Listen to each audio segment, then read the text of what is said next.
I used to think love was simple, that loyalty was enough, that once you find the one, you stop feeling temptation. But life doesn't work like that. My name is Isabella Hart, and this is the story of how one night, one choice, burned down everything I once believed in. From the outside, I had the life every woman dreamed of. A husband who provided everything. A beautiful glass apartment that floated above the city skyline. Dinners with people who spoke in money and moved in power. Daniel, my husband, was the kind of man people admired. Charming, intelligent, always in control. But over the years, that control built walls between us. We slept in the same bed, but felt miles apart. He'd kiss my forehead before work, his lips cold from coffee, and say, "Don't wait up."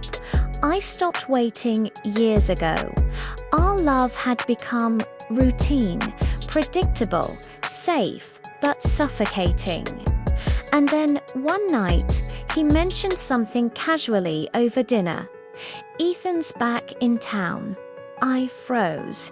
Ethan, the name hit me like a rush of heat. Daniel's best friend. The man who used to make me laugh until I cried years before he disappeared to London. The last time I saw him, he'd hugged me too long and whispered something I pretended not to hear if things were different. Ethan arrived the next evening. The sound of his voice echoing through the apartment made my pulse quicken before I even saw him. When I turned the corner, there he was, taller, rougher. Time had turned the boy I remembered into a man. His suit clung to him like sin itself. He smiled when he saw me. "Isabella Hart," he said slowly, as if my name was something he hadn't allowed himself to say out loud in years. For a second, I forgot how to breathe. Then Daniel appeared, patting Ethan's back. "My brother from another mother," he laughed. "We ate dinner together, the three of us." Daniel bragged about business deals and upcoming projects. But Ethan, he watched me. Every word, every glance felt loaded. When Daniel stepped away to take a call, Ethan leaned closer and whispered, "You haven't changed." I wanted to laugh it off, to be polite, but my voice came out quieter than I intended.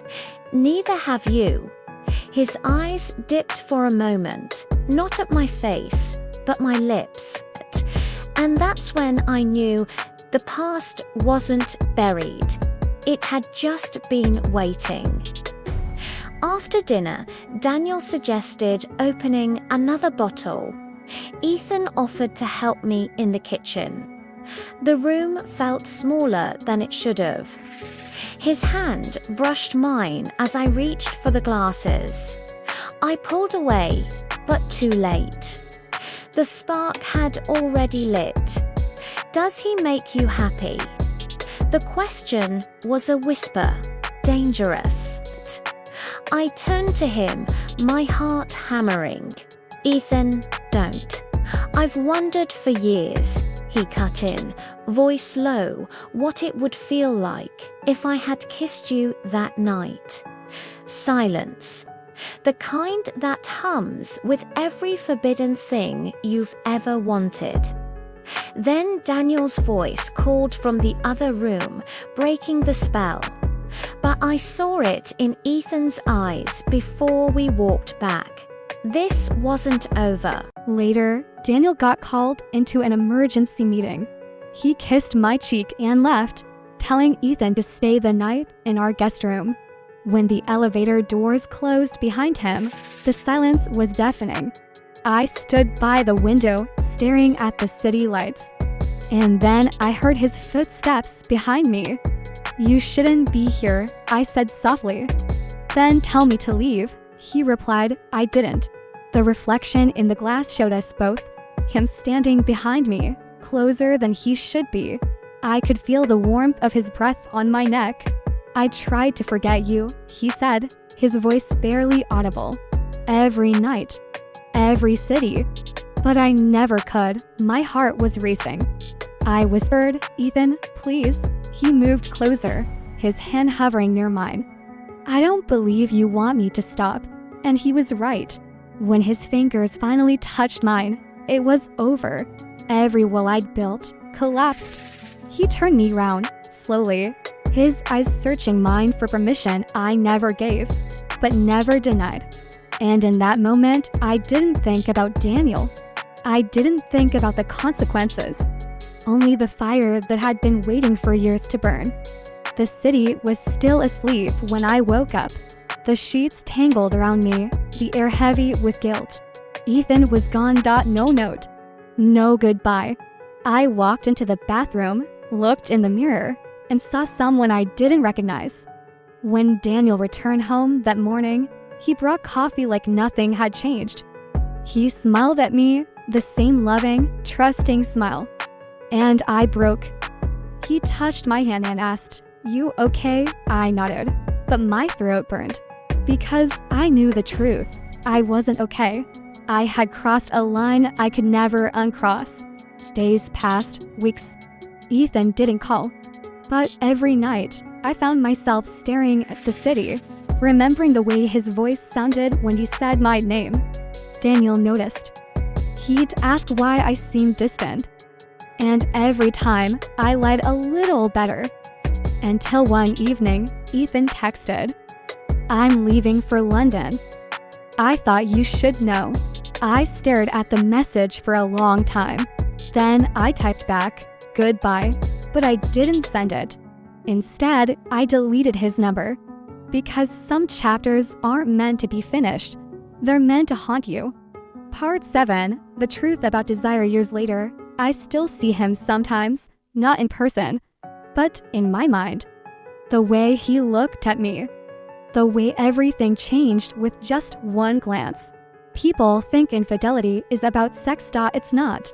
It's about feeling seen when you've been invisible for too long. I didn't cheat because I stopped loving Daniel. I cheated because I stopped feeling alive. And that night, Ethan made me feel alive again, in a way I'll never admit out loud. If I could go back, I'd stop myself at the window. I'd walk away. I'd remind myself that temporary passion isn't worth permanent regret. But life doesn't give you do-overs, just echoes of moments that still follow you. Every time the city lights hit my window, I remember that night. The silence, the touch, the choice. And sometimes, when Daniel holds me in his sleep, I wonder if he knows, if he feels the ghost of that night between us. Sometimes, love isn't lost in a single moment. It dies slowly, through neglect, silence, and things left unsaid. But temptation, it doesn't whisper, it waits. And when it finally finds you, it doesn't ask for permission. It just takes, and you're left. Standing by the window, watching the city burn, pretending it's not your own heart on fire.